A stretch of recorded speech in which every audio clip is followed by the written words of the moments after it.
marwalba ma tahay qof ku dadaala calooshiisa inuu baabi'iyo ama caloosh iska yareeyo. Okay, waxaana ku dhex jiro ayaa la yiri ruuxaamo la yiraahdo aandhahe shayaadiinta krishtaamiinta ayaa ku dhex jiro.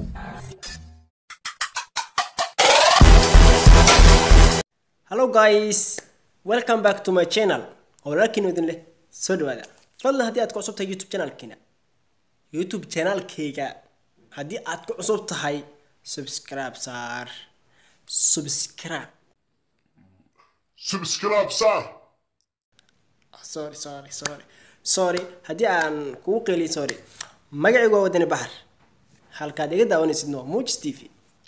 Maanta waxaan idin wadaa asxaabay talo fiican oo idin anfacayso qof walbo Soomaaliyeed ama qof walbo bini aadan anfacayso. balse aniga waxa dan ii ah Soomaalidu bas inaan talo fiican siiyo mar walba. taladaas ma aha talo oo macnaheedu iska yar ma aha. waa talo aad iyo aad muhiim u ah una baahan qof walbo Soomaaliyeed inuu isticmaalo ama uu ku dhaqmo taladan. haddaba ma tahay qof la dagaashan caloosha? ma tahay qof caloosha neceb? mar walba ma tahay qof ku dadaala calooshiisa inuu baabi'iyo ama caloosh iska yareeyo? Okay, saddexda waqti aad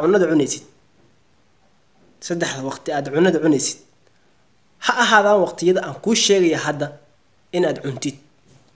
kadib waxaad arkaysaa calooshaada mar walba inay ahaato sidii la rabay ama sida adiga aad jecleed inay noqonayso. haddaba taladan qaado way ku anfacaysaa. quraacda waxaad cuntaa inta u dhaxaysa 2 saac ilaa 4 saac. quraacda waxaad cuntaa iska caadi 2 saac ilaa 4 saac ayaad cunaysaa quraacda. qadada ku soo hartay qadada waxaad cunaysaa 6 saac 7 saac ayaad cunaysaa. haddii aad dadka jiifto 7 saac haddii aad jiifatid 6 saac cun. haddii aad 8 saac jiifatidna 7 saac cun.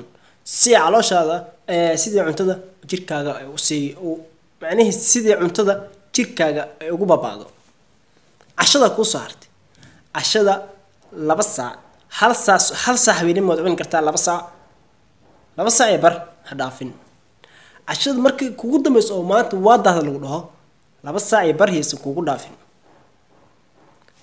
laakiinse haddii ay dhaafto cunada 2 saac ee bar wax ka dambeeya cunadaas waxay mar walba dhibaato ku haynaysaa caloosha waxayna soo buurisaa ama soo weynaysaa caloosha. waxaan filayaa taladan inaad qaadi doontid way ku anfici doontaa insha Allah. waxaan rajeynayaa inaad ka faa'iidi doontid talada aan ku siiyay ama ay wax ku tari doonto insha Allah. haddii aad ku cusub tahay mar labaad iyo mar saddexaad subscribe saar. haddii aad video ka heshay like.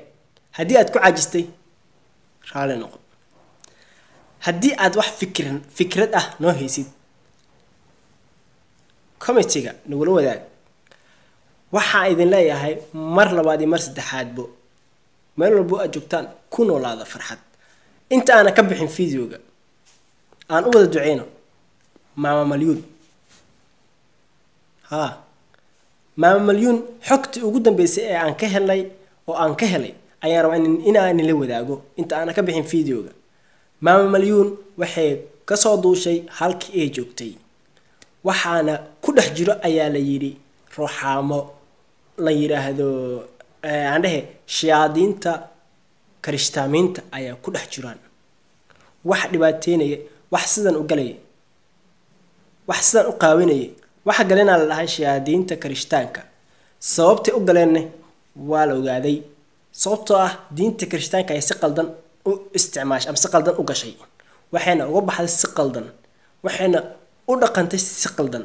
sababtaas ay ku kaliftay alla inay galaan waxayna rabeen inay ka arsadaan si ay diinta islaamka ayaguna ay u dhibaateyso ama si diinta islaamka u adeegsadaan inay cayso ay dhibaateyso.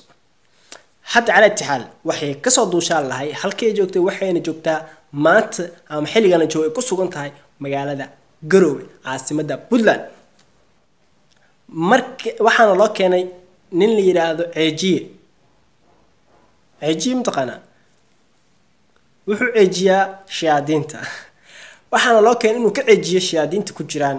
dabcan waxaan rajeynaynaa ama aan asxaabta ama Soomaali waxaan ka codsanaynaa inay u soo duceeyaan maamadeena ama maama Malyuun.